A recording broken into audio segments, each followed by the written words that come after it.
Guru Gobind Singh study circle वालों 3 रोज़ा camp के आखिरी दिन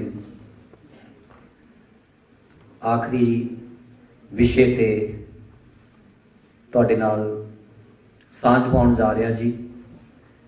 सो सब तो पहला वाहिगुरू की बख्शी हुई फतेह बुलंद आवाज़ दे विच जवाब तुसीं देना जी। वाहिगुरू जी का खालसा वाहिगुरू जी की फतेह। बहुत ही वधिया तरीके नाल पॉजिटिविटी किवें असीं अपने आस पास तो सीखते हैं। डॉक्टर अमनदीप सिंह जी तुहाडे नाल एक्टिविटी के थ्रू सांझ पा रहे सी। सो ये एक कैंप का बहुत ही प्लेजेंट पार्ट है जिहदे विच असीं इंजॉय भी करते हैं और सीखते भी हैं। और उन्होंने जिहड़ी गल छड्डी सी आके थाली ते एक बच्चे ने सिलेक्ट किया सी, कहने मैं थाली सिलेक्ट करना चाहनी, मैं बाउल सिलेक्ट करना चाहनी है क्योंकि वो हर तरह के फल ने, सारे ही गुणकारी ने। कोई किसी तरह का गुण दिंदा है, कोई किसी तरह का गुण दिंदा है। जिवें गुरु साहब ने बख्शिया एक पिता एक से हम बारग। सो बड़ी अच्छी गल की है। गल बहुत इंपॉर्टेंट अज के समय दे विच कि सोचण वाली कि साडी थाली दे विच की है, असी जिहड़ा खा रहे हैं वो कितना क सेफ है, असी जिहड़ा खा रहे हैं वो कितना क शुद्ध है। सो बहुत सारिया मिथ्स ने, बहुत सारिया सुनिया सुनाइया गल्लां आपां अक्सर मीडिया तो पढ़ते हैं। क्योंकि जिवें तुहाडा विशा मैडिकल है, मैडिकल साइंस नाल रिलेटेड कोई गल होंदी है तो तुसी बड़े अलर्ट होंदे हैं, बड़े अवेयर होंदे हैं भी आह गल कदे सुनी तो है नहीं, अखबारां च आ रही है। क्योंकि आपां हरेक विषय बारे आपां नूं नहीं पता हुंदा। तो असी जनरल साडा ये परसैप्शन है कि जो अखबारां दे विच आउंदा है वो लगभग सही हुंदा है, या जो असी सुनते हैं वो किते ना किसी तरीके नाल असी मनते हैं कि वो कुछ ना कुछ है, उहदे विच सही है। पर यह जरूरी नहीं हुंदा। अज की डेट से मैं गल करा तो सब तो वध जिहड़ी आपां कहीए कि नैगेटिविटी फैला रहा है वो अज का मीडिया फैला रहा है। जे असीं अज के दिन च गल करिए तो तुसीं किसी भी चैनल पर ला लो, बेतुकी डिबेट तुहानूं तुहाडे आम जिहड़ियां मॉरल तुहाडीआं ड्यूटीज़ उन्हां तो पासे करके जां तुहाडीआं बेसिक नसैसिटीज़ है उन्हां तो पासे करके एक बेतुकी डिस्कशन दे विच तुहानूं पा के तुहाडा माइंड सैट उस पासे नूं लिजाया जा रहा है। जिवें वीर जी ने बड़ी सोहनी गल कीती कि थाली दे विच जिहड़ी चीज़ लसन दे नेड़े पई है वो लेट गली है, जिहड़ी लसन तो दूर पई है वो छेती गली है। निर्भर करता है कि तुहाडी संगत किहो जी है, तुसीं किस तरह के लोकां दे विच विचर रहे हो। जे इस तरह के तुहाडी संगत किस तरह के मीडिया नाल है, तुहाडा फेवरेट एक वो मीडिया जिते हमेशा बेतुकी डिबेट चलती है, तो तुहाडा माइंड भी उस तरह का बन जाओ। तुहानूं दुनिया दे विच सारे ही उह जे लगन लग पैणगे। कोई नॉर्मल भी बंदा हसूगा तुहानूं लगूगा ये मेरे करके हस रहा। सो ये बहुत जरूरी चीज़ है कि साडी संगत किहो जी है, साडी सोच किहो जी है। सो सुनी सुनाई गल ते कदे भी इतबार नहीं करते। जिवें आपां पहला गल कीती सी पहले दिन कि जदों भी असीं कोई किसी तो गल सुनीए तो साडे फिल्टर लग्या होना चाहिए कि ये गल सच है। अज एक नैट का युग है, इंटरनैट का, बहुत सारिया इहो जिहियां साइट है जिहड़ियां किसी भी न्यूज़ की ऑथेंटिसिटी नूं चैक करने वास्ते ने। सिर्फ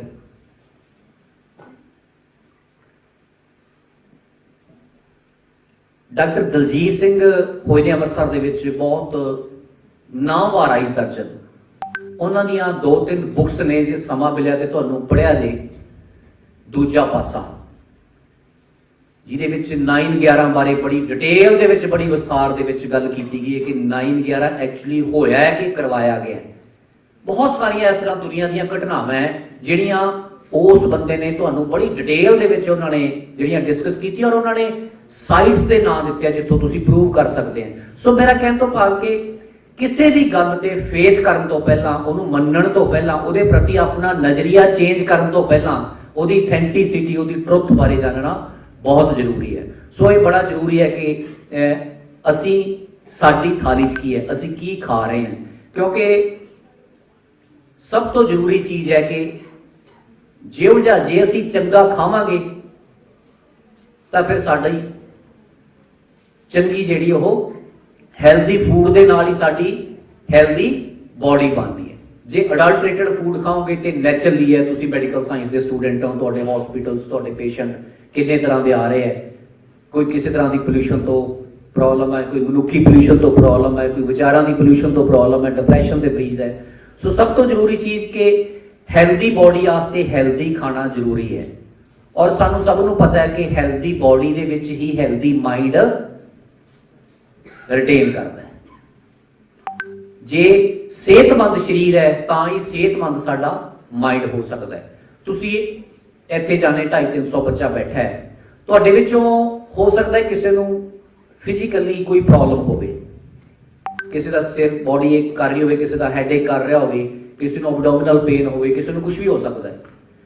ਉਹਨੂੰ ਆ ਜਿਹੜਾ ਮਾਹੌਲ ਹੈ ਜਾਂ ਗੱਲਾਂ ਜਿਹੜੀਆਂ ਤਾੜੀਆਂ ਵੱਜ ਰਹੀਆਂ ਉਹ ਚੰਗੀਆਂ ਨਹੀਂ ਲੱਗਦੀਆਂ, ਕਿਉਂਕਿ ਉਹ ਫਿਜ਼ੀਕਲੀ ਠੀਕ ਨਹੀਂ ਫੀਲ ਕਰ ਰਿਹਾ, ਉਹ ਫਿੱਟ ਨਹੀਂ ਫੀਲ ਕਰ ਰਿਹਾ। ਔਰ ਤੁਸੀਂ ਸੁਣਿਆ ਹੋਣਾ ਬਾਕੀ ਦੇ ਕੰਮ ਬਾਅਦ ਚ ਪਹਿਲਾਂ ਸਿਹਤ ਜ਼ਰੂਰੀ ਹੈ ਨਾ। ਜੇ ਚੰਗੀ ਸਿਹਤ ਹੋਊਗੀ, ਹੈਲਦੀ ਬੋਡੀ ਹੋਊਗੀ, ਫਿਰ ਹੀ ਅਸੀਂ ਹੈਲਦੀ ਮਾਈਂਡ ਵਿੱਚ ਹੋਊਗਾ, ਫਿਰ ਹੀ ਅਸੀਂ ਚੰਗੀ ਸੋਚ ਰੱਖ ਸਕਦੇ ਹਾਂ। ਸੋ ਜਿਸ ਤਰ੍ਹਾਂ ਹੈਲਦੀ ਬੋਡੀ ਹੈਲਦੀ ਮਾਈਂਡ ਵਾਸਤੇ ਜ਼ਰੂਰੀ ਹੈ, ਇਸੇ ਤਰ੍ਹਾਂ ਹੈਲਦੀ ਬੋਡੀ ਵਾਸਤੇ ਹੈਲਦੀ ਫੂਡ ਵੀ ਜ਼ਰੂਰੀ ਹੈ, ਤੇ ਹੈਲਦੀ ਫੂਡ ਵਾਸਤੇ ਤੁਹਾਡੀ ਹੈਲਦੀ ਸੋਚ ਵੀ ਜ਼ਰੂਰੀ ਹੈ। ਅੱਜ ਜੇ ਫੂਡ ਹੈਲਦੀ ਨਹੀਂ ਰਿਹਾ ਤੇ ਕਿਤੇ ਨਾ ਕਿਤੇ ਸਾਡੀ ਪੋਲਿਊਟਡ ਸੋਚ ਹੈ, ਕਿਤੇ ਨਾ ਕਿਤੇ ਸਾਡੇ ਨਿੱਜੀ ਮਫਾਦ ਨੇ, ਕਿਤੇ ਨਾ ਕਿਤੇ ਸਾਡਾ ਲਾਲਚ ਹੈ ਜਿਹੜਾ ਇਸ ਫੂਡ ਚੇਨ ਨੂੰ ਖਰਾਬ ਕਰ ਰਿਹਾ। ਮੈਨੂੰ ਲਾਲਸਾ ਹੈ ਕਿ ਮੈਂ ਵੱਧ ਪੈਦਾਵਾਰ ਲੈਣੀ, ਮੈਨੂੰ ਲਾਲਸਾ ਹੈ ਕਿ ਮੈਂ ਇਹ ਤੋਂ ਵੱਧ ਪੈਸੇ ਲੈਣੇ, ਮੈਨੂੰ ਲਾਲਸਾ ਹੈ ਕਿ ਮੈਂ ਬਹੁਤ ਜਲਦੀ ਇਸ ਚੀਜ਼ ਨੂੰ ਤਿਆਰ ਕਰਕੇ ਮਾਰਕੀਟ 'ਚ ਲਾਉਣਾ, ਕਿਉਂਕਿ ਕੱਲ ਨੂੰ ਫੈਸਟੀਵਲ ਉਸ ਤੋਂ ਬਾਅਦ ਮੇਰੀ ਚੀਜ਼ ਨੂੰ ਕਿਸੇ ਨੇ ਪੁੱਛਣਾ ਨਹੀਂ। ਡਿਫਰੈਂਟ ਤਰ੍ਹਾਂ ਦੀਆਂ ਜਿਹੜੀਆਂ ਆਪਾਂ ਕਹੀਏ ਕਿ ਇਹ ਵਿਚਾਰਧਾਰਾ ਨੇ ਜਿਹੜੀਆਂ ਸਾਨੂੰ ਪੋਲਿਊਟਡ ਸੋਚ, ਸਾਨੂੰ ਫੂਡ ਨੂੰ ਪੋਲਿਊਟ ਕਰਨ ਦੇ ਵਿੱਚ ਜਿਹੜੀਆਂ ਰਿਸਪੌਂਸੀਬਲ ਨੇ। ਸੋ ਆਪਾਂ ਜਿਹੜੀ ਅੱਜ ਗੱਲ ਕਰਨੀ ਹੈ ਕਿ ਸੇਫ ਫੂਡ ਮਿਥਸ ਕੀ ਨੇ ਔਰ ਐਕਚੁਅਲ ਦੇ ਵਿੱਚ ਰਿਐਲਿਟੀਜ਼ ਕੀ ਨੇ। ਸੋ ਜਿਵੇਂ ਗੱਲ ਕੀਤੀ ਸੀ ਨਾ, ਜਿਹਾ ਬੀਹੋ ਤੇਹਾ ਫਲ ਪਾਇਆ। ਜਿਸ ਤਰ੍ਹਾਂ ਤੁਸੀਂ ਸੋਚੋਗੇ ਉਸੇ ਤਰ੍ਹਾਂ ਦੇ ਤੁਹਾਡੇ ਵਿਚਾਰ ਬਣ ਜਾਣ, ਜਿਸ ਤਰ੍ਹਾਂ ਦੀ ਤੁਹਾਡੀ ਸੰਗਤ ਉਸੇ ਤਰ੍ਹਾਂ ਦੀ ਤੁਹਾਡੀ ਰੰਗਤ, ਉਸੇ ਤਰ੍ਹਾਂ ਦਾ ਰੰਗ ਤੁਹਾਨੂੰ ਚੜੂਗਾ, ਉਸੇ ਤਰ੍ਹਾਂ ਦੀ ਵਿਚਾਰਧਾਰਾ ਤੁਹਾਡੀ ਬਣ ਜੂਗੀ। ਸੋ ਇਹਦੇ ਵਾਸਤੇ ਪੋਜ਼ਿਟਿਵਿਟੀ ਹੋਣੀ ਜਿਹੜੀ ਉਹ ਬਹੁਤ ਜ਼ਰੂਰੀ ਹੈ। ਆਪਾਂ ਆਸੇ ਪਾਸੇ ਦੇਖਦੇ ਹਾਂ, ਪੰਛੀ ਚਹਿਚਹਾਉਂਦੇ ਨੇ, ਕਿਸੇ ਪਾਰਕ ਦੇ ਵਿੱਚ ਜਾਂਦੇ ਆ, ਨੈਚੁਰਲ ਆਪਾਂ ਨੂੰ ਬੜਾ ਵਧੀਆ ਲੱਗਦਾ ਹੈ। ਤੁਸੀਂ ਕਿਤੇ ਘੁੰਮਣ ਜਾਂਦੇ ਹੋ, ਅੱਛੀਆਂ ਪਾਰਕ ਨੇ, ਬ੍ਰਿੰਦਾਵਨ ਗਾਰਡਨ ਹੈ, ਟਿਊਲਿਪ ਗਾਰਡਨ ਹੈ, ਦੈਨ ਸ਼ਾਲੀਮਾਰ ਪਾਰਕ ਹੈ ਕਸ਼ਮੀਰ ਦੇ ਵਿੱਚ। ਕਿਤੇ ਵੀ ਤੁਸੀਂ, ਤੁਹਾਡੇ ਚੋਂ ਕਿਸੇ ਨੂੰ ਮੌਕਾ ਮਿਲਿਆ ਹੋਵੇ ਜਾਣ ਦਾ, ਤੁਸੀਂ ਉੱਥੇ ਜਾ ਕੇ ਜਦੋਂ ਬੈਠਦੇ ਆ ਨਾ, ਤੁਹਾਨੂੰ ਐਂ ਲੱਗਦਾ ਵੀ ਅੱਖਾਂ ਮੀਚ ਕੇ ਬੈਠੀਏ, ਕਿੰਨੀ ਆਨੰਦਮਈ ਹਵਾ ਆ ਰਹੀ ਹੈ, ਕਿੰਨੀ ਵਧੀਆ ਖੁਸ਼ਬੂ ਆ ਰਹੀ ਹੈ, ਕਿੰਨਾ ਪਾਣੀ ਦਾ ਝਰਨਾ ਵਹਿ ਰਿਹਾ, ਆਵਾਜ਼ਾਂ ਆ ਰਹੀਆਂ, ਕਿੰਨੀਆਂ ਜਾਨਵਰਾਂ ਦੀਆਂ ਆਵਾਜ਼ਾਂ ਆ ਰਹੀਆਂ। ਬੜਾ ਸੋਹਣਾ ਪਾਣੀ ਦੇ ਵਿੱਚ ਹੈ। ਬਲਹਾਰੀ ਕੁਦਰਤ ਵਸਿਆ, ਵੀ ਮੈਂ ਬਲਹਾਰੀ ਹਾਂ ਵਾਹਿਗੁਰੂ, ਇਸ ਕਣ ਕਣ ਦੇ ਵਿੱਚ ਕੁਦਰਤ ਦਾ ਵਸ ਹੈ। ਔਰ ਆਪਾਂ ਨੂੰ ਬਹੁਤ ਨੈਚੁਰਲ ਲੱਗਦਾ ਹੈ। ਤੁਸੀਂ ਇੱਕ ਹੀ ਮਕਾਨ 'ਚ ਲਗਾਤਾਰ ਰਹੀ ਜਾਓ, ਤੁਸੀਂ ਪੱਥਰਾਂ ਨੂੰ ਵੇਖ ਕੇ ਅੱਕ ਜਾਓਗੇ। ਔਰ ਅਕਸਰ ਕਿਹਾ ਜਾਂਦਾ ਅੱਜ ਕੱਲ੍ਹ ਅਸੀਂ ਸੰਗੇ ਮਰਮਰ ਲਾਉਣੇ ਸ਼ੁਰੂ ਕਰਤੇ, ਘਾਹ ਖਤਮ ਹੋ ਗਿਆ, ਗ੍ਰੀਨਰੀ ਖਤਮ ਹੋ ਗਈ, ਸਾਡੇ ਮਾਈਂਡ ਵੀ ਸੰਗੇ ਮਰਮਰ ਦੀ ਤਰ੍ਹਾਂ ਹੁੰਦੇ ਜਾਂਦੇ। ਸੋ ਇਹ ਨੈਚੁਰਲ ਜਿਹੜਾ ਬਿਹੇਵ ਤੁਸੀਂ ਦੇਖ ਰਹੇ ਹੋ, ਪੱਤਿਆਂ ਦੀ ਖੜਖਟਾਹਟ, ਕਿੰਨੀਆਂ ਪੋਇਮਾਂ, ਕਿੰਨੀਆਂ ਕਿਤਾਬਾਂ ਇਹਨਾਂ ਚੀਜ਼ਾਂ ਤੇ ਲਿਖੀਆਂ ਜਾ ਚੁੱਕੀਆਂ। ਜਾਨਵਰ, ਬਾਇਓਡਾਇਵਰਸਿਟੀ ਜਿਹੜੀ ਨੈਚੁਰਲ ਹੈ, ਔਰ ਇਹ ਬੈਲੈਂਸ ਹੀ ਜਿਹੜਾ ਅਸਲੀ ਆਨੰਦ ਹੈ, ਅਸਲੀ ਖੁਸ਼ੀ ਹੈ। ਅਸੀਂ ਇਸ ਬੈਲੈਂਸ ਨੂੰ ਤਰੱਕੀ ਦੇ ਨਾਂ ਤੇ, ਆਪਣੇ ਨਿੱਜੀ ਮੁਫਾਦਾਂ ਦੇ ਨਾਂ ਤੇ, ਆਪਣੇ ਲਾਲਚ ਵਿੱਚ ਪੋਲਿਊਟ ਕਰਤਾ। ਵਾਤਾਵਰਨ ਆਪਾਂ ਸਾਰੇ ਜਾਣੇ ਜਾਣਦੇ ਆ ਕਿ ਪੋਲਿਊਟ ਹੋ ਚੁੱਕਿਆ। ਉਹ ਹਵਾ ਨਹੀਂ ਜਿਹਦੇ 'ਚ ਅਸੀਂ ਆਨੰਦਮਈ ਸਾਹ ਲੈ ਸਕੀਏ। ਆ ਪਿੱਛੇ ਜਿਹੜਾ ਪੈੜੀ ਦਾ ਸੀਜ਼ਨ ਲੰਘ ਕੇ ਹਟਿਆ, ਤੁਸੀਂ ਦੇਖਿਆ ਹੋਣਾ ਕਿ ਨੱਕ ਤੇ ਰੁਮਾਲ ਰੱਖ ਕੇ ਤੁਰਨਾ ਪੈ ਰਿਹਾ। ਈਵਨ ਦਿੱਲੀ ਦੇ ਵਿੱਚ ਸਕੂਲ ਤੱਕ ਬੰਦ ਕਰਨੇ ਪਏ। ਕੱਲੇ ਇਸ ਸੀਜ਼ਨ 'ਚ ਨਹੀਂ, ਰੂਟੀਨ ਦੇ ਵਿੱਚ ਵੀ ਜਿੰਨੇ ਵੱਡੇ ਸ਼ਹਿਰ ਹੈ ਉਨੀ ਵੱਡੀ ਪੋਲਿਊਸ਼ਨ ਹੈ। ਮਤਲਬ ਉਹ ਜਿਹੜੀ ਕੁਦਰਤੀ ਹਵਾ, ਕੁਦਰਤੀ ਜਿਹੜਾ ਸਕੂਨ ਮਿਲਣਾ ਸੀ, ਉਹ ਖਤਮ ਹੋ ਚੁੱਕਿਆ। ਅੱਜ ਤੁਸੀਂ ਚਾਹੋ ਕਿ ਮੈਂ ਸ਼ਾਮ ਨੂੰ ਵਾਕ ਕਰਨੀ ਚਾਹੁੰਦਾ, हो सकता तुहानूं नक ते रुमाल रख के वाक करनी पवे। सो ये पोल्यूशन हवा दे विच, पानी दे विच, जमीन दे विच, टैक्नोलॉजी करके, तरक्कियां करके, लालच करके, बहुत सारे जिहड़े साडे विचारधारा चेंज होने करके ये जिहड़ा खत्म हो रहा है। So it's like a umbrella वातावरण एटमोसफीयर असीं की कहने जिहदे विच असीं रह रहे हैं। जिवें जे आपां किते उच्ची थां ते खड़ के देखीए ना तो आपां नूं ऐ लगदा भी एक पासियों इधरले पासे स्काई लगे हुआ है तो एक पासे इधरले पासे स्काई लगे। It's looking just like a umbrella. So वातावरण की है कि ये एक लाइफ है, अंबरेला टाइप लाइफ है। और इस अंबरेला दे विच अज सो कॉल्ड पोल्यूशन ने बहुत सारे जिहड़े आपां कहीए कि मोगरे कर दिते हैं। अंबरेला की मोगरे इन दी सेंस के तुसीं देखिओ ना जिन्ने भी डेवलप्ड कंट्री है उन्हां दे विच ओजोन लेयर फटी हुई है। ओजोन लेयर की करती है कि जिहड़ियां अल्ट्रावायलेट रेज ने जिहड़ियां साडी स्किन ते पैण सार कैंसर हो जाता है उन्हां नूं प्रोटैक्ट करदियां हैं। और ओजोन लेयर बहुत सारियां जिहड़ियां गैसेस करके green house gases like carbon dioxide वगैरह करके वो फटदियां। जिन्नी तरक्की जिन्नी एडवांसमेंट ज़्यादा है उन्नियां उस मुल्क दियां ओजोन लेयरां दे विच मोगरे होए हुए हैं। सो साडी ये छतरी दे विच असीं मोगरे कर दिते हैं। उत्थे तुसीं देखो मैं एक साल आस्ट्रेलिया लाया, आस्ट्रेलिया दे विच मोर दैन 90% जिहड़े उत्थों दे बशिंदे उन्हां नूं स्किन कैंसर है। और तुसीं एक घंटा बाहर तुसीं अपनी सूरज दे विच एक्सपोज नहीं कर सकते। हुण विंटर चल रही है, आपां नूं सारिआं नूं बहुत आनंद आउंदा छुट्टी वाले दिन जदों आपां नहा के एक धुप्प सेकनी होवे भी मज़ा आऊगा कुर्सी लैके धुप्पे बਹਿੰਦੇ हैं। तुसीं उत्थे धुप्पे नहीं बह सकते। तुसीं उत्थे एक घंटा की अद्धा घंटा सूरज ने मूँह करके धुप्पे बह जाओ, थोड़े पूरे मत्थे के उत्तों जिहड़ी है वो स्किन जिहड़ी उधड़ जूगी। 90% तो उपर जिहड़ी पापूलेशन हो स्किन कैंसर तो प्रभावित है। रीजन बीइंग कि उत्थे ओजोन लेयर फटी हुई है, यूवी रेज अल्ट्रावायलेट रेज जिहड़ियां बहुत ज़्यादा आ रही हैं, तुहाडी स्किन ते पिंच करदी है धुप्प जिहड़ी कि हाले इत्थे कुछ हद तक बचा है। असीं भी उस डायरैक्शन दे विच we are in the race. ये चीज़ां ने सो ये सारी चीज़ ने जिहड़ा साडा वातावरण है उन्हों प्रदूषित किया होया है।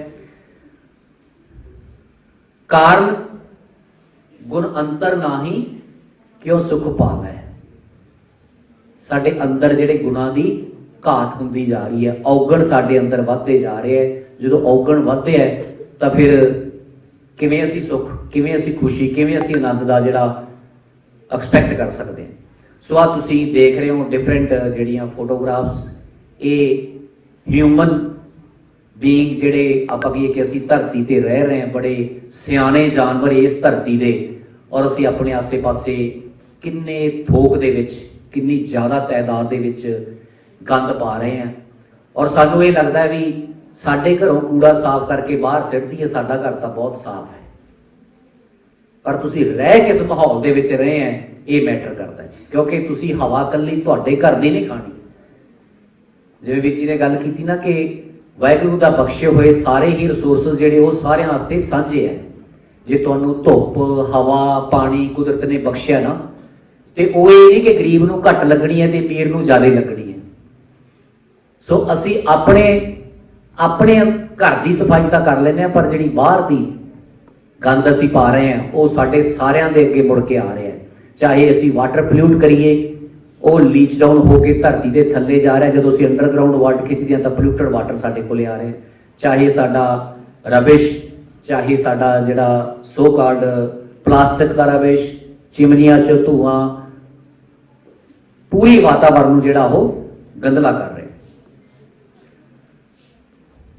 आ कंसैप्ट भी तुसीं अक्सर देखते होंगे, जिहड़े अग्गां लगणियां कुदरती साधना नूं गुरु साहब ने, गुरु नानक साहब ने बहुत ही महान रुतबा दिता है। जिस तरह असीं माता पिता का रिस्पैक्ट करते हैं, इस तरह कुदरती साधना नूं भी माता पिता के समान रिस्पैक्ट दी गई है। पवन गुरु, पानी पिता, माता धरत महत। पवन हवा, आबो हवा जिहदे असीं साह लैंदे हां, उहनूं गुरु के समान दर्जा दिता है। जिस इस हाल दे विच असीं बैठे हैं, जे 5 मिनट वास्ते इस हाल की ऑक्सीजन खत्म कर दी जाए की बनूगा साडा? खत्म। पवन गुरु, पानी पिता, पिता की तरह महान है पानी, माता धरत महत। सानू सारिआं नूं ਖਾਣ ਨੂੰ ਜਿਹੜਾ ਮਿਲ ਰਿਹਾ ਉਹ ਸਾਡੀ ਧਰਤੀ ਮਾਂ ਚੋਂ ਮਿਲ ਰਿਹਾ, ਔਰ ਅਸੀਂ ਧਰਤੀ ਮਾਂ ਦੇ ਨਾਲ ਕੀ ਕਰ ਰਹੇ ਹਾਂ ਖਿਲਵਾੜ ਤੁਸੀਂ ਦੇਖਿਆ ਹੈ। ਆ ਪੰਜਾਬ ਦੇ ਵਿੱਚ ਸਾਰੇ ਟੋਟਲ, ਕੱਲਾ ਪੰਜਾਬ ਨਹੀਂ, ਹਰਿਆਣਾ, ਯੂਪੀ, ਆਸੇ ਪਾਸੇ ਇਹ ਜਿਹੜਾ ਮਾਹੌਲ ਮਤਲਬ ਬਣ ਰਿਹਾ, ਇਹ ਸਾਡੇ ਵਾਤਾਵਰਨ ਨੂੰ ਪ੍ਰਦੂਸ਼ਿਤ ਕਰ ਰਿਹਾ। ਲਲਸਾ ਸਾਡੀ ਪੋਲਿਊਟਡ ਸੋਚ, ਜਿਵੇਂ ਮੈਂ ਗੱਲ ਕੀਤੀ ਸੀ, ਤੁਸੀਂ ਦੇਖਿਆ ਹੋਣਾ, ਤੁਸੀਂ ਸੁਣਿਆ ਹੋਣਾ, ਕੁੱਕਰ ਬਿਟਸ ਦੇ ਵਿੱਚ ਸਿਰਿੰਜ ਦੇ ਨਾਲ ਇੰਜੈਕਟ ਹੋ ਰਿਹਾ, ਕੁੱਕਰ ਬਿਟਸ ਦੇ ਵਿੱਚ ਇੰਜੈਕਸ਼ਨ ਲਾਇਆ ਜਾ ਰਿਹਾ। ਕਾਹਦਾ ਇੰਜੈਕਸ਼ਨ ਲੱਗਦਾ ਕੁੱਕਰ ਬਿਟਸ ਦੇ ਵਿੱਚ? ਲੋਕੀ ਲਾਉਂਦੇ ਆ ਆਕਸੀਟੋਸਨ ਦੇ ਇੰਜੈਕਸ਼ਨ ਲਾਏ ਜਾਂਦੇ ਆ ਤਾਂ ਕਿ ਅੱਜ ਕੱਦੂ ਚਲਾ ਕੇ ਤੜਕੇ ਨੂੰ ਵੱਡਾ ਕਰ ਦਿੱਤਾ ਜਾਵੇ। ਇੱਕ ਮਿਥ, ਅੱਜ ਆਪਾਂ ਮਿਥ ਤੇ ਰਿਐਲਿਟੀਜ਼ ਦੀ ਗੱਲ ਕਰਨੀ। ਸੇਮ ਟਮੈਟੋਜ਼ ਦੇ ਵਿੱਚ ਕਲਰ ਦਿੱਤਾ ਜਾ ਰਿਹਾ, ਨਾਲ ਤਰਬੂਜ ਪਿਆ ਹੈ, ਉਹਦੇ ਵਿੱਚ ਗਲਾਸ ਦੇ ਵਿੱਚ ਸ਼ੂਗਰ ਦਾ ਰੈੱਡ ਕਲਰ ਦੇ ਵਿੱਚ ਸ਼ੂਗਰ ਮਿਕਸ ਕਰਕੇ ਸਿਰਿੰਜ ਦੇ ਨਾਲ ਵਿੱਚ ਪਾਈ ਜਾ ਰਹੀ, ਤਾਂ ਕਿ ਜੋ ਤੁਸੀਂ ਤਰਬੂਜ ਕੱਟ ਕੇ ਟੇਸਟ ਕਰੋ ਲੈਣ ਲੱਗਿਆ ਤੇ ਤੁਹਾਨੂੰ ਪੂਰਾ ਮਿੱਠਾ ਲੱਗੇ, ਕਿਉਂਕਿ ਉਹ ਆਲਰੇਡੀ ਖੰਡ ਦਾ ਘੋਲ ਪਾਇਆ ਹੋਇਆ ਹੈ। ਪਰ ਉਹ ਕਿਸੇ ਨਾ ਕਿਸੇ ਸਟੇਜ ਤੇ ਸਾਨੂੰ ਉਹ ਖਰਾਬ ਕਰ ਰਿਹਾ, ਬਰਬਾਦ ਕਰ ਰਿਹਾ। ਸੋ ਇਹ ਸੋਚ ਹੈ ਸਾਡੀ। ਸੋਚ ਇਹ ਹੈ ਕਿ ਮੈਂ ਜੇ ਤਰਬੂਜ ਲਿਆਂਦੇ ਹੈ, ਜੇ ਮੰਨ ਲਓ ਉਹਨਾਂ ਦੇ ਵਿੱਚੋਂ 25% ਵੀ ਮਾੜੇ ਨਿਕਲ ਗਏ ਤਾਂ ਮੈਨੂੰ ਘਾਟਾ ਪਊਗਾ। ਮੈਂ ਨਹੀਂ ਚਾਹੁੰਦਾ ਕਿ ਇੱਕ ਵੀ ਮਾੜਾ ਨਿਕਲੇ, ਇਸ ਕਰਕੇ ਮੈਂ ਜਿੰਨੇ ਵੀ ਤਰਬੂਜ ਆ ਸਾਰਿਆਂ ਦੇ ਵਿੱਚ ਖੰਡ ਦਾ ਘੋਲ ਸਿਰਿੰਜ ਦੇ ਨਾਲ ਸਿੱਟ ਦਿੰਦਾ, ਮਿਕਸ ਹੋ ਜਾਂਦਾ ਹੈ। ਜਦੋਂ ਕੋਈ ਫਾੜੀ ਕਟਾ ਕੇ ਮੂੰਹ 'ਚ ਪਾਉਂਦਾ ਹੈ, ਉਹ ਆਲਰੇਡੀ ਖੰਡ ਦਾ ਘੋਲ ਆ ਉਹਦੇ 'ਚ। ਸੋ ਇਹ ਸਾਡੀ ਜਿਹੜੀ ਪੋਲਿਊਟਡ ਸੋਚ ਹੈ, ਜਿਹਨੇ ਇਹ ਸਾਡੇ ਹੈਲਥ ਦੇ ਨਾਲ ਜਿਹੜੀਆਂ ਖਿਲਵਾੜ ਹੋ ਰਿਹਾ। ਸੋ ਕੁਝ ਕੁ ਜਿਹੜੀਆਂ ਮਿਥਸ ਚੱਲਦੀਆਂ ਨੇ, ਸੁਣੀਆਂ ਸੁਣਾਈਆਂ ਗੱਲਾਂ, ਜਾਂ ਤੁਸੀਂ ਅਕਸਰ ਪੇਪਰਾਂ ਦੇ ਵਿੱਚੋਂ ਪੜ੍ਹਦੇ ਹੋ, ਉਸ ਸੰਬੰਧੀ ਮੈਂ ਤੁਹਾਡੇ ਨਾਲ ਵਿਚਾਰ ਕਰੂੰਗਾ, ਕਿਉਂਕਿ ਮੇਰਾ ਵਿਸ਼ਾ ਥੋੜ੍ਹਾ ਜਿਹਾ ਐਗਰੀਕਲਚਰ ਨਾਲ ਰਿਲੇਟਡ ਹੈ। ਮੈਂ ਯੂਨੀਵਰਸਿਟੀ ਦੇ ਵਿੱਚ ਇਸ ਵਿਸ਼ੇ ਦੇ ਨਾਲ ਬਹੁਤ ਚਿਰ ਹੋ ਗਿਆ ਜਿਹੜਾ ਅਸੀਂ ਡੀਲ ਕਰਦੇ ਹਾਂ। ਅਕਸਰ ਤੁਸੀਂ ਦੇਖਿਆ ਹੋਣਾ ਕਿ ਜਦੋਂ ਅਸੀਂ ਆਰਗੈਨਿਕ ਫੂਡ ਦੀ ਗੱਲ ਕਰਦੇ ਹਾਂ ਜਾਂ ਜੈਵਿਕ ਖਾਣੇ ਦੀ ਗੱਲ ਕਰਦੇ ਹਾਂ, ਤੇ ਸਭ ਤੋਂ ਪਹਿਲਾਂ ਸਾਡੇ ਵਾਸਤੇ ਟਾਰਗੇਟ ਕਣਕ ਬਣਦੀ ਹੈ। ਵੀ ਕਿਤੋਂ ਕਣਕ ਮਿਲ ਜੇ ਨਾ ਆਰਗੈਨਿਕ, ਫਿਰ ਤਾਂ ਗੱਲ ਹੀ ਬਣ ਜੇ, ਕਿਉਂਕਿ ਅਸੀਂ ਕਣਕ ਤੋਂ ਰੋਟੀਆਂ ਪਾੜਦੇ ਹਾਂ ਜੀ, ਸਵੇਰ ਤੋਂ ਲੈ ਕੇ ਸ਼ਾਮ ਤੱਕ ਇੱਕ ਬੰਦਾ 4-4, 5-5, 6-6, 9-9 ਰੋਟੀਆਂ ਖਾਂਦਾ ਹੈ। ਵੀ ਇਹਦੇ 'ਚ ਸਭ ਤੋਂ ਵੱਧ ਜ਼ਹਿਰ ਜਾ ਰਿਹਾ। ਜੇ ਕਿਤੇ ਇਹਨੂੰ ਸਿੱਧਾ ਕਰ ਲਈਏ ਨਾ, ਬਾਕੀ ਚੀਜ਼ਾਂ ਤਾਂ ਅਸੀਂ ਬਹੁਤ ਥੋੜ੍ਹੀ ਮਾਤਰਾ 'ਚ ਖਾਂਦੇ ਹਾਂ। ਸੋ ਇਹ ਇੱਕ ਮਿੱਥ ਚੱਲ ਰਹੀ ਹੈ ਕਿ ਜਿਹੜੀਆਂ ਕਣਕ ਦੇ ਵਿੱਚ ਖਾਦਾਂ ਪੈ ਰਹੀਆਂ ਨਾ, ਉਹ ਸਾਰੀਆਂ ਕਣਕ ਦੇ ਵਿੱਚ ਜ਼ਹਿਰ ਹੈ ਜੀ, ਉਹ ਸਾਡੇ ਸਾਰਿਆਂ ਦੇ ਅੰਦਰ ਜ਼ਹਿਰ ਆ ਰਿਹਾ ਹੈ। ਬੜੇ ਪੜ੍ਹੇ ਲਿਖੇ ਐਜੂਕੇਟਡ ਬੰਦੇ ਕਈ ਵਾਰੀ ਇਹ ਕਹਿੰਦੇ ਆ ਜੀ ਕਿ ਤੁਹਾਨੂੰ ਕਣਕ ਮਿਲ ਸਕਦੀ ਹੈ ਆਰਗੈਨਿਕ, ਜਿਹਦੇ 'ਚ ਖਾਦ ਨਾ ਪਾਈ ਹੋਵੇ। ਤੇ ਜਦੋਂ ਥੋੜਾ ਜਿਹਾ ਉਹਨਾਂ ਨਾਲ ਡਿਸਕਸ਼ਨ ਕਰਦੀ, ਫਿਰ ਕਹਿੰਦੇ ਜੀ ਠੀਕ ਹੈ, ਮੈਂ ਤਾਂ ਦੂਜੀ ਕਣਕ ਨਾਲ ਹੀ ਸਾਰ ਲੂੰਗਾ। ਉਹ ਆਪਾਂ ਅੱਗੇ ਡਿਸਕਸ ਕਰਾਂਗੇ, ਹੈ ਨਾ।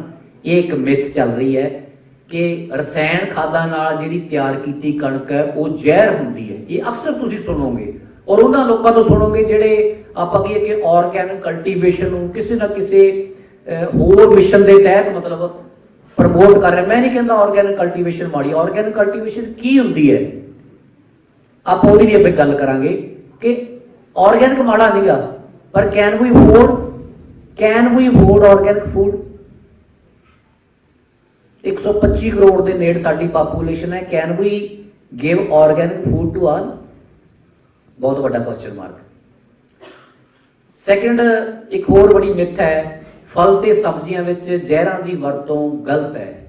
ਬਹੁਤ ਸਾਰੇ ਸਟੂਡੈਂਟਸ, ਬੱਚੇ ਇਹ ਸਵਾਲ ਕਰਦੇ ਆ, ਸਰ ਅਸੀਂ ਵੈਜੀਟੇਬਲ ਲਾਈਆਂ, ਅਸੀਂ ਉਹਦੇ ਤੇ ਕੋਈ ਜ਼ਹਿਰ ਨਹੀਂ ਕਰਨੀ ਚਾਹੁੰਦੇ, ਪਰ ਉਹ ਤਾਂ ਖਰਾਬ ਹੋ ਗਈਆਂ, ਉਹਨਾਂ ਨੂੰ ਤਾਂ ਕੀੜਾ ਪੈ ਗਿਆ, ਤੇ ਜੇ ਅਸੀਂ ਸਪਰੇਅ ਕਰਾਂਗੇ ਤੇ ਆਰਗੈਨਿਕ ਨਹੀਂ ਰਿਹਾ, ਕੀ ਉਹ ਤੇ ਜ਼ਹਿਰ ਦੀ ਵਰਤੋਂ ਕਰਨੀ ਚਾਹੀਦੀ ਹੈ? ਇੱਕ ਬਹੁਤ ਵੱਡਾ ਜਿਹੜਾ ਆਪਾਂ ਕਹੀਏ ਕਿ ਕੁਐਸਚਨ ਚੱਲ ਰਿਹਾ ਕਿ ਅਸੀਂ ਕਹਿੰਦੇ ਵੀ ਜ਼ਹਿਰ ਵਰਤਣੀ ਤਾਂ ਗਲਤ ਹੈ। ਥਰਡ, ਜਿਵੇਂ ਪਹਿਲਾਂ ਮੈਂ ਤੁਹਾਨੂੰ ਦਿਖਾਇਆ ਸੀ ਕਿ ਆ ਕੱਦੂ ਦੇ ਵਿੱਚ ਟੀਕਾ ਲਾਇਆ ਜਾ ਰਿਹਾ, ਤੁਸੀਂ ਦੇਖਿਆ ਸਾਹਮਣੇ, ਹਨਾ। ਟੀਕਾ ਲਾ ਕੇ ਤਿਆਰ ਸਬਜ਼ੀਆਂ ਜ਼ਹਿਰ ਹਨ। ਇਹ ਟੀਕਾ ਲਾ ਕੇ ਸਬਜ਼ੀਆਂ ਤਿਆਰ ਕੀਤੀਆਂ ਜਾਂਦੀਆਂ, ਇਹ ਜ਼ਹਿਰ ਹਨ। ਇਹ ਮਿਥ ਜਿਹੜੀ ਮੈਂ ਤੁਹਾਡੇ ਨਾਲ ਗੱਲ ਕਰ ਰਿਹਾ। ਔਰ ਇੱਕ ਹੋਰ ਹੈ ਕਿ ਟੀਕਾ ਲਾ ਕੇ ਚੋਇਆ ਮੱਝ ਗਾਂ ਦਾ ਦੁੱਧ ਜਿਹੜਾ ਜ਼ਹਿਰ ਹੈ। ਤੁਹਾਡੇ ਚੋਂ ਬਹੁਤ ਸਾਰੇ ਜਿਨ੍ਹਾਂ ਦੀ ਐਗਰੀਕਲਚਰ ਬੈਕਗਰਾਉਂਡ ਨਹੀਂ, ਮੈਂ ਉਹਨਾਂ ਵਾਸਤੇ ਦੱਸ ਦਿਆਂ ਕਿ buffaloes cows after giving birth to baby ਜਿਹੜੀਆਂ ਦੁੱਧ ਦਿੰਦੀਆਂ ਨੇ ਨਾ, ਪਹਿਲਾਂ ਅਸੀਂ ਕੱਟਾ ਜਾਂ ਵੱਛਾ ਜਾਂ ਕੱਟੀ ਜਾਂ ਵੱਛੀ, ਉਹਦਾ ਬੇਬੀ ਹੈ, ਪਹਿਲਾਂ ਅਸੀਂ ਉਹਨੂੰ ਛੱਡਦੇ ਹਾਂ, ਉਸ ਪਸ਼ੂ ਦੇ ਥੱਲੇ ਛੱਡਿਆ ਜਾਂਦਾ ਹੈ, ਕਿਉਂਕਿ ਬੇਸਿਕਲੀ ਉਸ ਐਨੀਮਲ ਦਾ ਜਿਹੜਾ ਮਿਲਕ ਆ ਉਹ ਪਸ਼ੂ ਵਾਸਤੇ ਆ, ਉਹ ਸਾਡੇ ਵਾਸਤੇ ਨਹੀਂਗਾ, ਉਹ ਆਪਦੇ ਬੱਚਿਆਂ ਵਾਸਤੇ ਆ ਉਹਦਾ। ਅਸੀਂ ਉਹਦਾ ਬੱਚਾ ਛੱਡ ਕੇ ਇੱਕ ਆਰਟੀਫिशियल ਸੀਨ ਕ੍ਰੀਏਟ ਕਰਦੇ ਹਾਂ। ਵੀ ਆਰ ਸੈਲਫਿਸ਼, ਹੈ ਨਾ।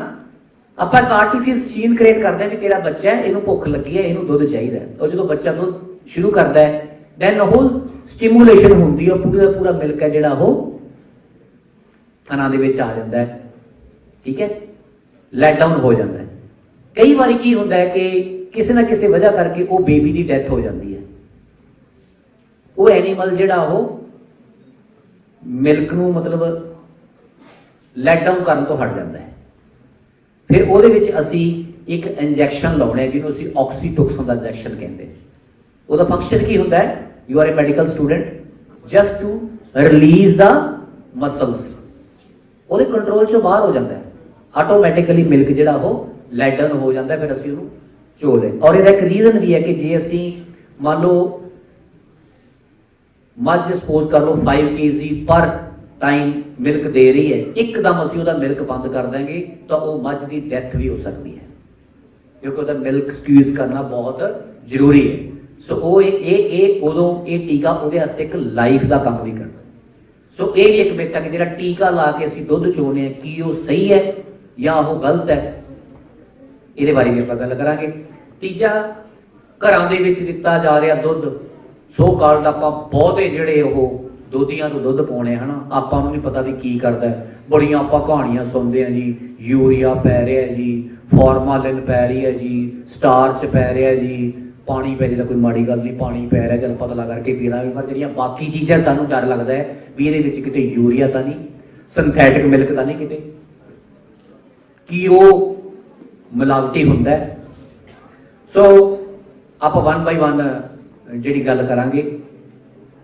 ਸਭ ਤੋਂ ਪਹਿਲਾਂ ਬੱਚੇ ਲਿਸਨ ਕੇਅਰਫੁਲੀ, ਆਪਣੀ ਗੱਲਾਂ ਨਹੀਂ ਕਰਨੀਆਂ। ਜੇ ਕੋਈ ਅਟੈਂਡੈਂਸ ਲਾ ਰਿਹਾ ਪਲੀਜ਼ ਸਾਇਲੈਂਟਲੀ ਲਾਓ ਤੇ ਕੋਈ ਫੋਨ ਤੇ ਨਾ ਖੇਡੇ ਪਲੀਜ਼, ਕਿਉਂਕਿ ਇਹ ਗੱਲਾਂ ਟੈਕਨੀਕਲੀ ਤੁਹਾਨੂੰ ਦੱਸਣ ਦੀ ਲੋੜ ਹੈ। ਤੁਸੀਂ ਕਿਉਂਕਿ you are a educated part of the society, ਔਰ ਤੁਸੀਂ ਇਹ ਗੱਲਾਂ ਨੂੰ ਅੱਗੇ ਜਾ ਕੇ ਦੱਸਣਾ ਹੈ, ਅੱਗੇ ਜਾ ਕੇ ਜਿਹੜੀਆਂ ਮਿਥਸ ਉਹਨਾਂ ਨੂੰ ਦੂਰ ਕਰਨੀਆਂ। ਅਸੀਂ ਗੁਰੂ ਨਾਨਕ ਸਾਹਿਬ ਦਾ 550 ਸਾਲਾ ਜਨਮ ਸ਼ਤਾਬਦੀ ਮਨਾਉਣ ਜਾ ਰਹੇ ਹਾਂ, ਔਰ ਗੁਰੂ ਨਾਨਕ ਸਾਹਿਬ ਦੀ ਸਾਰੀ ਜ਼ਿੰਦਗੀ ਹੀ ਮਿੱਥ ਦੂਰ ਕਰਨ ਤੇ ਲੱਗੀ ਹੋਈ ਸੀ। 550 ਸਾਲ ਪਹਿਲਾਂ ਉਹਨਾਂ ਨੇ ਉਹ ਗੱਲਾਂ ਤੋਂ ਕਰਨ ਤੋਂ ਸਾਨੂੰ ਵਾਂਝਿਆ ਕੀਤਾ ਸੀ, ਰੋਕਿਆ ਸੀ, ਜਿਹੜੀਆਂ ਅਸੀਂ ਅੱਜ ਵੀ ਕਰੀ ਜਾਂਦੇ ਹਾਂ। ਸੋ ਬਹੁਤ ਜ਼ਰੂਰੀ ਹੈ ਟੈਕਨੋਲੋਜੀ। ਨੋ ਡਾਊਟ ਕਿ ਜਦੋਂ ਟੈਕਨੋਲੋਜੀ ਆਉਂਦੀ ਹੈ ਉਹਦੇ ਪੋਜ਼ਿਟਿਵ ਇਫੈਕਟ ਵੀ ਹੁੰਦੇ ਆ, ਉਹਦੇ ਨੈਗੇਟਿਵ ਇਫੈਕਟ ਵੀ ਹੁੰਦੇ ਆ। ਸੋ ਸੇਮ ਜਿਹੜੀ ਰਸਾਇਣਕ ਖਾਦਾਂ ਦੇ ਨਾਲ ਅਸੀਂ ਕਣਕ ਤਿਆਰ ਕਰਦੇ ਹਾਂ, ਉਹ ਤੋਂ ਬਿਨਾ, ਰਸਾਇਣਕ ਖਾਦਾਂ ਜਾਂ ਖੁਰਾਕ ਤੋਂ ਬਿਨਾ ਅਸੀਂ ਅਕਸਰ ਡਿਮਾਂਡ ਕਰਦੇ ਹਾਂ ਕਿ ਆਰਗੈਨਿਕ ਕਣਕ ਚਾਹੀਦੀ ਹੈ ਜਿਹਦੇ ਵਿੱਚ ਖਾਦ ਨਾ ਪਾਈ ਹੋਵੇ। ਅਸੀਂ ਇਹੀ ਕਹਿੰਦੇ ਹਾਂ ਨਾ। ਸੋ ਖਾਦ ਕੀ ਹੈ? ਖਾਦ ਇੱਕ ਜ਼ਹਿਰ ਨਹੀਂ ਹੈ। ਖਾਦ ਉਸ ਕਣਕ ਵਾਸਤੇ ਇੱਕ ਫੂਡ ਹੈ, ਇੱਕ ਖੁਰਾਕ ਹੈ। ਜਿਵੇਂ ਅਸੀਂ ਦੇਖਿਆ ਮੈਡੀਕਲ ਸਾਇੰਸ ਦੇ ਵਿੱਚ ਵੀ, ਕਿਸੇ ਬੱਚੇ ਨੂੰ ਵੀਟ ਤੋਂ ਜਾਂ ਕਿਸੇ ਬੰਦੇ ਨੂੰ ਵੀਟ ਤੋਂ ਅਲਰਜੀ ਹੋ ਜਾਂਦੀ ਹੈ। ਵੀਟ ਉਹਦੇ ਵਾਸਤੇ ਜ਼ਹਿਰ ਹੈ। ਜਿਵੇਂ ਜਿਵੇਂ ਉਹ ਵੀਟ ਖਾ ਰਿਹਾ ਉਹ ਮਰ ਰਿਹਾ ਹੈ, ਉਹ ਖਤਮ ਹੋ ਰਿਹਾ ਹੈ। ਸੋ ਉਸ ਟਾਈਮ ਤੇ ਵੀਟ ਉਹਦੇ ਵਾਸਤੇ ਕੀ ਹੈ? ਜ਼ਹਿਰ ਹੈ। ਪਰ ਵੀਟ ਸਾਡੇ ਵਾਸਤੇ ਤਾਂ ਜ਼ਹਿਰ ਨਹੀਂ। ਬੇਸਿਕਲੀ ਵੀਟ ਖੁਰਾਕ ਦੇ ਤੌਰ ਤੇ ਖਾਂਦਾ ਨਾ, ਉਹ ਜ਼ਹਿਰ ਦੇ ਤੌਰ ਤੇ ਤਾਂ ਨਹੀਂ ਖਾਂਦਾ। ਸੋ ਜੇ ਉਸ ਬੱਚੇ ਨੂੰ ਵੀਟ ਤੋਂ ਅਲਰਜੀ ਹੈ ਤਾਂ ਅਸੀਂ ਕੀ ਕਰਦੇ ਹਾਂ? ਅਸੀਂ ਉਹਨੂੰ ਵੀਟ ਬੰਦ ਕਰਕੇ ਫਿਰ ਸਬਸਟੀਟਿਊਟ ਕੋਈ ਹੋਰ ਫੂਡ ਦਿੰਦੇ, ਹੋਰ ਫੂਡ ਦਿੰਦੇ ਆ ਨਾ ਜੀ ਅਸੀਂ, ਜਾਂ ਛੋਲਿਆਂ ਦਾ ਜਾਂ ਸੋਇਆਬੀਨ ਜਾਂ ਮੱਕੀ ਜਾਂ ਕੁਝ ਵੀ, ਅਸੀਂ ਉਹਨੂੰ ਵੀਟ ਬੰਦ ਕਰ ਦਿੰਦੇ। ਸੇਮ ਜੇ ਤੁਸੀਂ ਕਣਕ ਦੇ ਵਿੱਚ ਕੈਮੀਕਲ ਫਰਟੀਲਾਈਜ਼ਰ ਬੰਦ ਕਰਨਾ ਚਾਹੁੰਦੇ, ਜਿਹੜਾ ਕਿ ਉਸ ਕਣਕ ਦਾ ਫੂਡ ਹੈ, ਜਿਹੜਾ ਕਿ ਉਸ ਕਣਕ ਦੀ ਖੁਰਾਕ ਹੈ, ਦੈਨ ਸਾਨੂੰ ਕੋਈ ਨਾ ਕੋਈ ਸਬਸਟੀਟਿਊਟ ਆਲਟਰਨੇਟਿਵ ਉਹਦਾ ਦੇਣਾ ਪਊਗਾ। ਠੀਕ ਹੈ ਜੀ। ਸੋ ਜੇ ਆਲਟਰਨੇਟਿਵ ਕੀ ਹੈ? ਰਸਾਇਣਕ ਖਾਦਾਂ ਦਾ ਆਲਟਰਨੇਟਿਵ ਕੀ ਹੈ? ਆਰਗੈਨਿਕ ਖਾਦਾਂ। ਆਰਗੈਨਿਕ ਖਾਦਾਂ ਕਿਹੜੀਆਂ ਨੇ? ਜਾਂ ਤਾਂ ਲੈਗਿਊਮੀਨਸ ਕ੍ਰੌਪਸ, ਉਹ ਫਸਲਾਂ ਜਿਨ੍ਹਾਂ ਦੇ ਉੱਪਰ ਫਲੀਆਂ ਦੇ ਵਿੱਚ ਫਲ ਲੱਗਦਾ ਹੈ, ਕਿਉਂਕਿ ਉਹਨਾਂ ਦੀਆਂ ਰੂਟਸ ਦੇ ਵਿੱਚ ਨੋਡਿਊਲਸ ਹੁੰਦੇ ਆ, ਉਹ ਹਵਾ ਦੇ ਵਿੱਚ ਉਹ ਨਾਈਟ੍ਰੋਜਨ ਫਿਕਸ ਕਰਦੇ ਆ, ਜਿਹੜੀ ਕਿ ਖੁਰਾਕ ਹੁੰਦੀ ਫਸਲ ਦੀ। ਸੈਕਿੰਡ, ਆਰਗੈਨਿਕ ਫਰਟੀਲਾਈਜ਼ਰ ਕੀ ਹੈ? ਫਾਰਮ ਯਾਰਡ ਮਨਿਓਰ, ਬੈਫਲੋਸ ਦਾ, ਕੈਟਲਸ ਦਾ ਡੰਗ ਹੈ ਜਿਹੜਾ, ਜਾਂ ਜਿੰਨੀਆਂ ਵੀ ਲਿਵਿੰਗ ਐਨੀਮਲਸ ਉਹਨਾਂ ਦਾ ਜਿਹੜਾ ਡੰਗ ਹੈ that is a food for crops. ਠੀਕ ਹੈ ਜੀ। ਸੋ ਅਸੀਂ ਕਣਕ ਨੂੰ ਕੈਮੀਕਲ ਫਰਟੀਲਾਈਜ਼ਰ ਬੰਦ ਕਰਤਾ। ਆਰਗੈਨਿਕ ਫਰਟੀਲਾਈਜ਼ਰ ਸਾਡੇ ਕੋਲ ਇੰਨਾ ਹੈ ਨਹੀਂ ਕਿ ਅਸੀਂ ਪੂਰੀ ਕਣਕ ਨੂੰ ਦੇ ਸਕੀਏ, ਕਿਉਂਕਿ it's not available in abundant. So ਫਿਰ ਕੀ ਹੋਊਗਾ? Then what happens? ਅਸੀਂ ਆਰਗੈਨਿਕ ਕਣਕ ਖਾ ਰਹੇ ਹਾਂ, ਅਸੀਂ ਉਹਨੂੰ ਨਾਈਟ੍ਰੋਜਨ ਬੰਦ ਕਰਤੀ। ਅਸੀਂ ਇੱਕ ਫਰਟੀਲਾਈਜ਼ਰ ਦੇ ਵਿੱਚ ਨਾਈਟ੍ਰੋਜਨ, ਫਾਸਫੋਰਸ, ਪੋਟਾਸ਼ ਦਿੰਦੇ ਹਾਂ। ਅਸੀਂ ਉਹਨੂੰ ਨਾਈਟ੍ਰੋਜਨ ਜਿਹੜੀ ਅਸੀਂ ਕੈਮੀਕਲ ਫਰਟੀਲਾਈਜ਼ਰ ਯੂਰੀਆ ਦੇ ਥਰੂ ਦਿੰਦੇ ਹਾਂ, ਅਸੀਂ ਬੰਦ ਕਰਤੀ। ਫਾਰਮ ਯਾਰਡ ਮਨਿਓਰ ਜਾਂ ਆਰਗੈਨਿਕ ਫਰਟੀਲਾਈਜ਼ਰ ਅਸੀਂ ਉਹਨੂੰ ਦਿੱਤਾ ਨਹੀਂ। ਅਸੀਂ ਬੜੇ ਖੁਸ਼ ਹੋ ਕੇ ਖਾ ਰਹੇ ਹਾਂ ਕਿ ਕੀ ਬਾਤ ਹੈ, ਆਹ ਆਰਗੈਨਿਕ ਕਣਕ ਹੈ। ਕਣਕ ਦੇ ਵਿੱਚ 12 to 13% ਪ੍ਰੋਟੀਨ ਹੁੰਦੀ ਹੈ। ਵੀਟ ਦੀ ਕੰਪੋਜੀਸ਼ਨ ਇਹ ਹੈ ਕਿ wheat has 12 to 13% of protein. और प्रोटीन का सोर्स की है? प्रोटीन कितों बनती है? From nitrogen. नाइट्रोजन कितों आती है? From urea. तुसी यूरिया बंद करता। Farm yard manure organic fertilizer तुहाडे कोल है नहीं, तुसी उस वीट नूं यूरिया नहीं पाया। वो वीट की 12 to 13% प्रोटीन बना लू, कुछ हद तक बना सकती, क्योंकि कुछ रेजिड्यू न्यूट्रिएंट सॉइल दे विच बचे पे है, उन्होंने कुछ हद तक बना सकती है। वो 12% प्रोटीन नहीं होगी, वो may be 2%, 3%, 4% depending on the health of the soil वो रेजिड्यू न्यूट्रिएंट कितने पे है।